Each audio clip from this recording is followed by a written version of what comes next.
¿Por qué debo rezar a los difuntos durante 9 días? ¿Qué pasa si no pongo una cruz cuando está tendido el difunto? ¿Qué pasa si no hago el rezo de levantamiento de la cruz? Estas y otras preguntas referentes a los difuntos me han hecho, como ¿por qué tengo que rezar 9 días?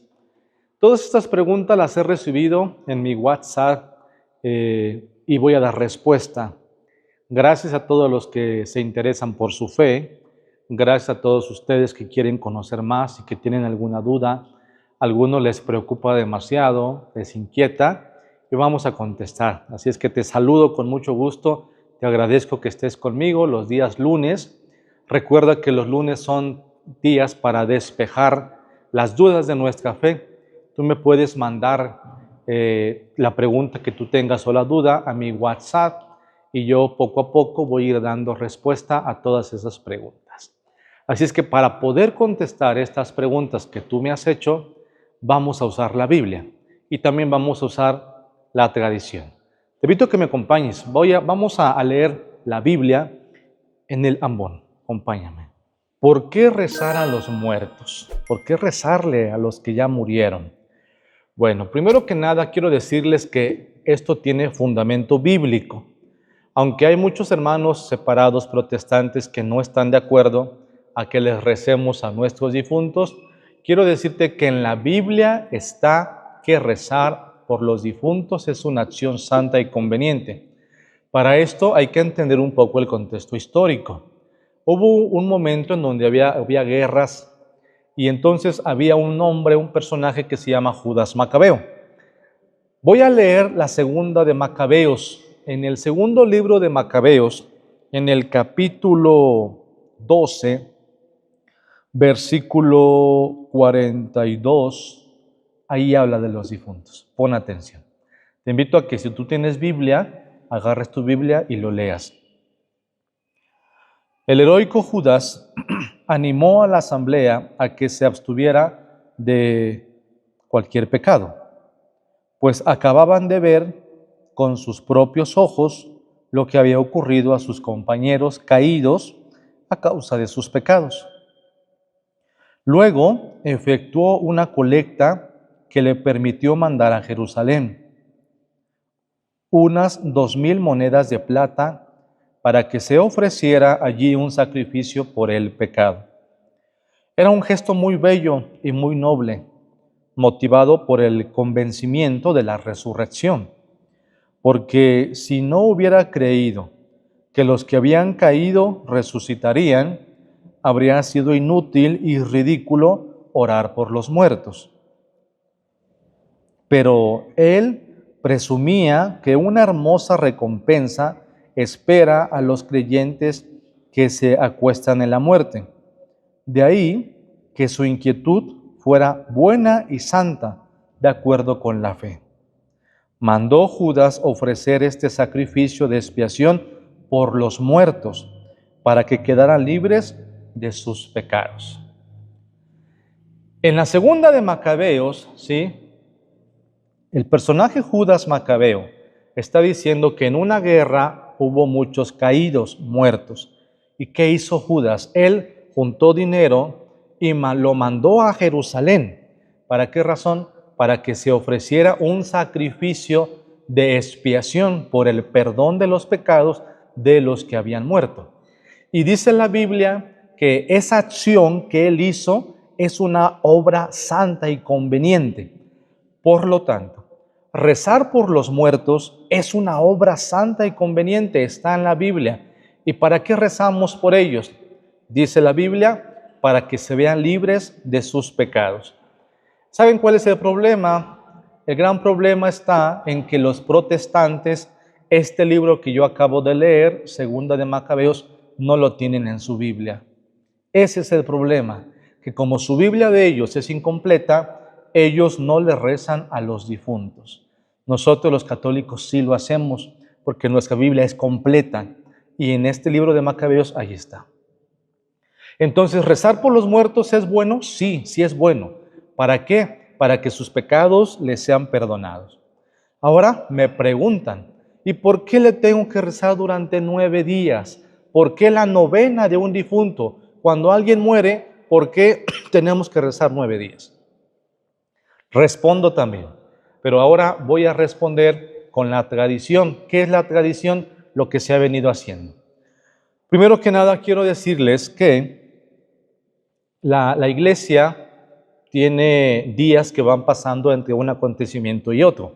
Por ejemplo, entre el acontecimiento, ¿sí? Entre el acontecimiento de la ascensión del Señor, que es cuando Cristo sube al cielo en cuerpo y alma, y Pentecostés, que es cuando el Espíritu Santo baja, fíjense, durante este tiempo, Cristo se despide de sus apóstoles y sube al cielo, y luego el Espíritu Santo baja, pasaron 9 días.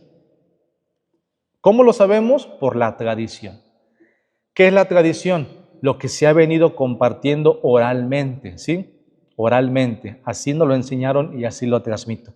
Eso es tradición. Entonces, pasaron 9 días durante estos dos acontecimientos. Y la pregunta es, ¿y qué estaban haciendo los apóstoles durante estos 2 acontecimientos? Estaban orando. ¿Por qué lo sabemos? Porque así lo dice la Biblia. En el libro de los Hechos, capítulo 1, versículo 14, dice lo siguiente, que todos ellos se reunían siempre para orar con algunas mujeres, con María, la madre de Jesús. Es decir, durante estos 9 días, los apóstoles que estaban con la Virgen estaban rezando, estaban orando. Cuando pasaron los 9 días, ¿qué pasó?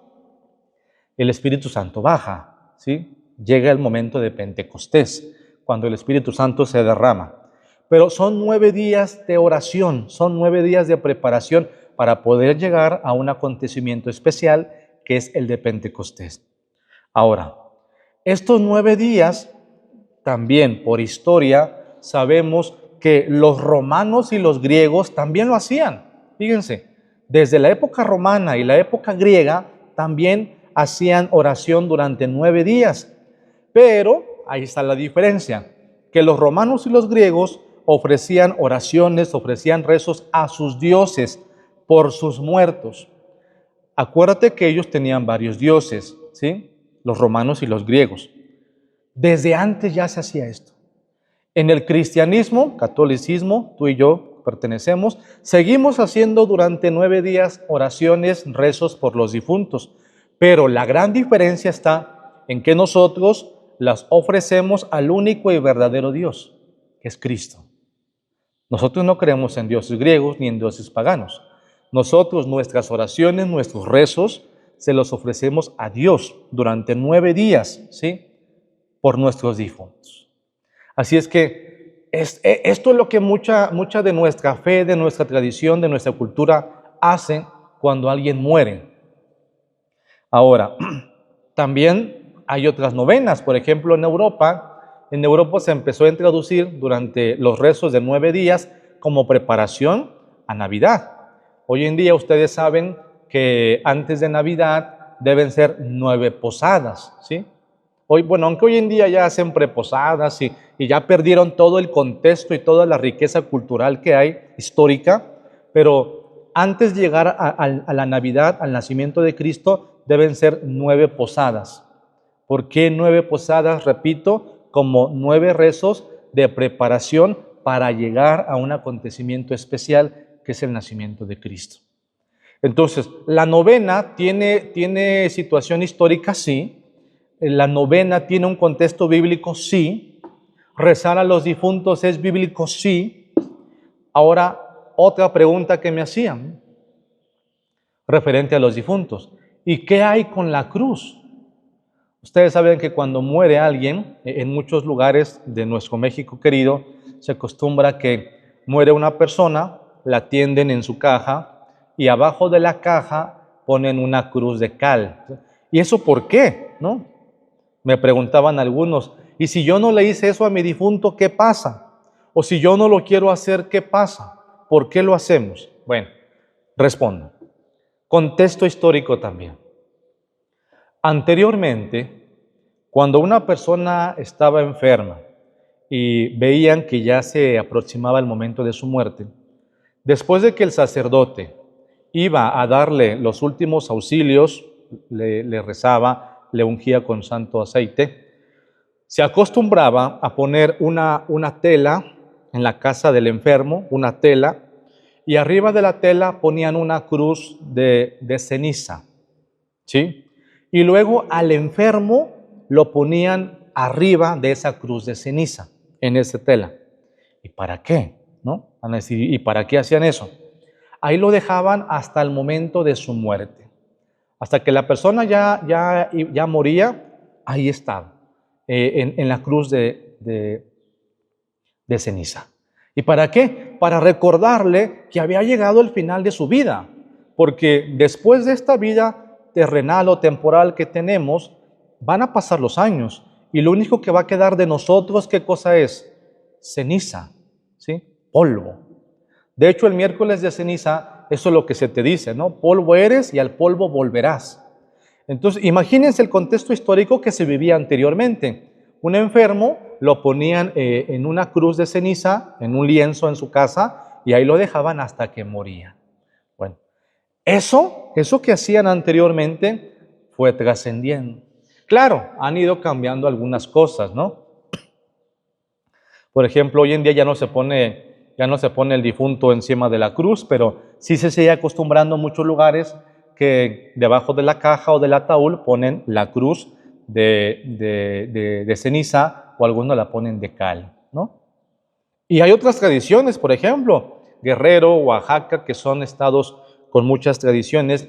Yo me he fijado que cuando alguien muere, por ejemplo, lo bajan a la tierra, al piso, y ahí lo dejan tantito, al difunto. Yo una vez pregunté para qué, y me decían para que vaya agarrando tierra. Bueno, son costumbres, ¿no? Tradiciones. Por ejemplo, en otra ocasión donde yo fui veía un funeral, veía que la caja del difunto como que la bajaban 3 veces, como despidiéndose.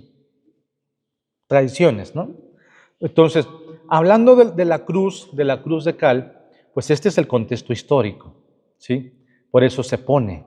Tiene todo un antecedente, ¿sí? Recordar que ha llegado el momento de la muerte y esa persona, lo único que va a quedar de él es ceniza. Bien, ahora me preguntaban, ¿y qué pasa si yo no hago eso? ¿Qué pasa si yo no pongo la cruz? ¿Qué pasa si pues yo no quiero hacer todo esto? Bueno, si no pones la cruz de ceniza, no pasa nada, porque es un contexto histórico. Si tú no pones la cruz de ceniza en el ataúd de un difunto, no pasa nada. Pero si no rezas por el difunto, sí pasa mucho. Ahí sí pasa mucho, porque no hay forma en que le estemos ayudando nosotros a la persona que ya murió a que sus pecados le sean perdonados. No hay forma. Eso lo logramos mediante la oración, mediante el rezo. Y pueden hacer rosarios durante 9 días o también pueden hacer misas, porque lo que Judas Macabeo mandó hacer fueron misas. Dice, mandó hacer sacrificios, y los sacrificios es la misa. Así es que cuando muera un ser querido, tú puedes elegir, eres libre de elegir, o bien le haces rosarios en tu casa, o bien mandas a hacer misas a la parroquia para el perdón de sus pecados. Eso es lo que sí tenemos que hacer. Ahora, tengamos mucho cuidado porque a veces en este tipo de situaciones podemos caer en muchos errores difíciles, complicados, de creencias. Por ejemplo, yo he escuchado, ¿no?, las creencias de los pueblos, ¿no? No, que la misa tiene que ser en la iglesia y que después de la iglesia, luego lo tienen que llevar al panteón, que no lo pueden regresar a su casa. Y yo una vez pregunté, ¿y por qué no lo pueden regresar a su casa otra vez? No, padre, es que si lo regresamos a la casa otra vez, alguien de la familia se va a morir. No, esas son creencias erróneas, ¿sí? Eso no es cierto, ¿no? Eso no es verdad. O otra creencia por ahí que escuché, normalmente se acostumbra a tener padrinos de vela cuando hay levantada de los difuntos o de cruz, y alguna vez escuché por ahí, no, que el padrino de la vela o de la cruz no puede ser un familiar, tiene que ser otra persona. Y yo decía, ¿y por qué? No, porque si no también su familiar se va a morir, se lo va a llevar. No, ese es el problema, que a veces caemos en errores de creencias. Pero eso no es cierto, no pasa nada, ¿sí? Pero si tú no rezas por tu difunto, sí pasa mucho, eso sí. Así es que, pues por ahí va. También me preguntaban, referente a los difuntos, Padre, ¿y qué imagen debo de poner? ¿No? ¿Qué imagen debo de poner cuando pongo el altar de mi difunto? Si puse la cruz de cal, ¿qué imagen debo de poner? Algunos me dicen que Santa Elena de la Cruz, otros me dicen que la Virgen Dolorosa, otros me dicen que la Virgen del Carmen. ¿Qué imagen pongo? Bueno, respondo también. Santa Elena de la Cruz ha sido una imagen por tradición durante muchos años. Pero mucha gente no sabe quién fue Santa Elena de la Cruz. Santa Elena de la Cruz es mamá de un emperador que se llama Constantino. Que los protestantes dicen que Constantino fundó la Iglesia Católica, pero eso es mentira, ¿sí? Eso es mentira.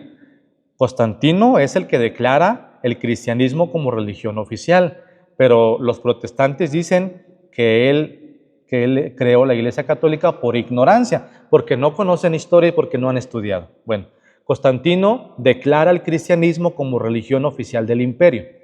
Constantino tenía una mamá que se llama Elena. Santa Elena era una mujer de dinero.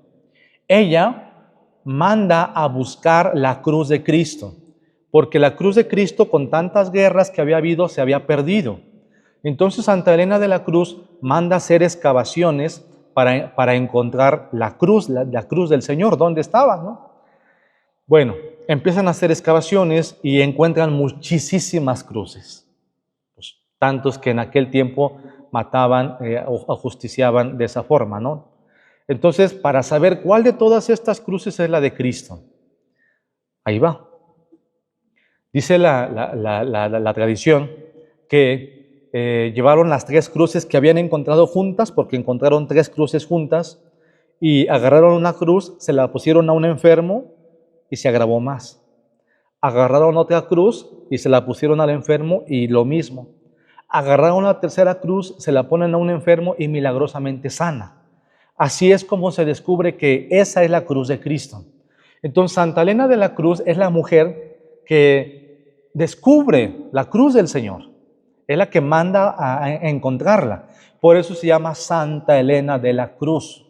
Su nombre es Santa Elena, pero se le agregó de la cruz porque ella manda a buscar la cruz del Señor. ¿Y qué tiene que ver Santa Elena con los difuntos? ¿Qué tiene que ver? Por eso les digo que la imagen de Santa Elena, por tradición, muchos la siguen poniendo. Pero esta es la Santa Elena, la verdadera Santa Elena, ¿no? Ahora, esa es la imagen de Santa Elena. La imagen de la Virgen de los Dolores. Claro, es la Virgen dolorosa porque ha muerto su hijo, ¿sí? Está triste, como en cualquier velorio, en cualquier funeral, hay tristeza y dolor. Sería válido poner una imagen de la Virgen dolorosa. O la Virgen del Carmen. ¿Quién es la Virgen del Carmen? Es la patrona de las ánimas del purgatorio. Fíjate nada más. Es la Virgen que ayuda a todos los que están en el purgatorio a salir del purgatorio, como ella, la Virgen del Carmen, le dijo a San Simón Stock, en una revelación que San Simón Stock tuvo. La Virgen dijo que todo aquella persona que tuviera fe y devoción al escapulario carmelita, en el momento de su muerte y cumpliendo otros requisitos como no comer carne viernes y sábado, rezar el rosario, entre otras cosas, que la Virgen iba a ayudar a esa persona a salir del purgatorio. Entonces, si yo te presentara estas tres imágenes, Santa Elena de la Cruz, Virgen Dolorosa y la Virgen del Carmen, ¿tú cuál escogerías? ¿Cuál te gustaría poner en ese lugar de tu altar de tu difunto? Si me preguntaras a mí, yo, la Virgen del Carmen. Porque tu difunto no está en el cielo, como luego muchos los mandan al cielo. Ya mi mamá, mi papá se fue al cielo. No, ¿quién te dijo eso? Mentira. Tu papá o tu mamá estarán en el purgatorio, si es que no está en el infierno. Dios quiera que no, pero en el purgatorio sí está. Entonces, para que la Virgen del Carmen ayude a tu difunto a salir del purgatorio, mejor rezarle a la Virgen del Carmen, ¿no? Por eso es recomendable, me preguntaban, ¿qué imagen puedo poner? Ya te expliqué, tú escoge, pero para mí, la Virgen del Carmen. ¿Cómo puedo ayudar a mi difunto? Padre, yo no quiero hacer rosarios en la casa porque me entristece, me pongo melancólico. ¿Cómo le ayudo a mi difunto a salir del purgatorio? ¿Cómo le hago? Te doy un regalo que la Iglesia presenta, la indulgencia plenaria. ¿Qué es eso? ¿Qué es la indulgencia plenaria? La indulgencia plenaria es como un pase que Dios nos da para el perdón de la culpa, de nuestro pecado. Tú puedes ganar una indulgencia plenaria para ti o para un difunto, ¿sí? No es este el tema, pero rápidamente. ¿Y qué pasa si tú ganas una indulgencia plenaria para un difunto? ¿Qué pasa? Pues que tu difunto sale del purgatorio y va al cielo. ¿Y cómo ganas una indulgencia plenaria? En días especiales, no siempre, haciendo algo especial. Por ejemplo, en Pentecostés, cantando o rezando el Veni Creator. En la fiesta del cuerpo y sangre de Cristo, cantando el Tantum Ergum Sacramentum, el Te Deum. En la vigilia pascual, renovando las promesas bautismales. Entre otras cosas, ¿no? Entonces, cuando llegan fechas especiales, tú haces eso, más te confiesas, comulgas, rezas por el Papa, y tú haciendo todo eso, dices, Señor, te ofrezco esta indulgencia por mi difunto, y con esa indulgencia que tú estás ganando, tu difunto sale del purgatorio y va a la presencia de Dios. El mejor regalo que le puedes dar a un difunto. Pero mucha gente no aprovecha las indulgencias y anda haciendo otras cosas que no tienen validez, ¿sí? Así es que ojalá haya aclarado tus dudas, ojalá haya quedado claro, ¿verdad? Y yo te voy a pedir que si esto te ayuda a ti y a los católicos para que estén más formados, que compartas este video. Seguramente tienes un grupo de tu parroquia, un grupo de tu familia, de tus vecinos, que les va a servir esta información. Soy el Padre José Antonio Román, te agradezco tu presencia en mis videos, te agradezco que te suscribas para que voy aclarando todas tus dudas más y más y tengamos una fe más firme en Cristo el Señor y en Santa María de Guadalupe. Que Dios te bendiga, aquí aparece mi WhatsApp, queda tus órdenes y si me sigues mandando tus preguntas, te sigo contestando. Bendiciones.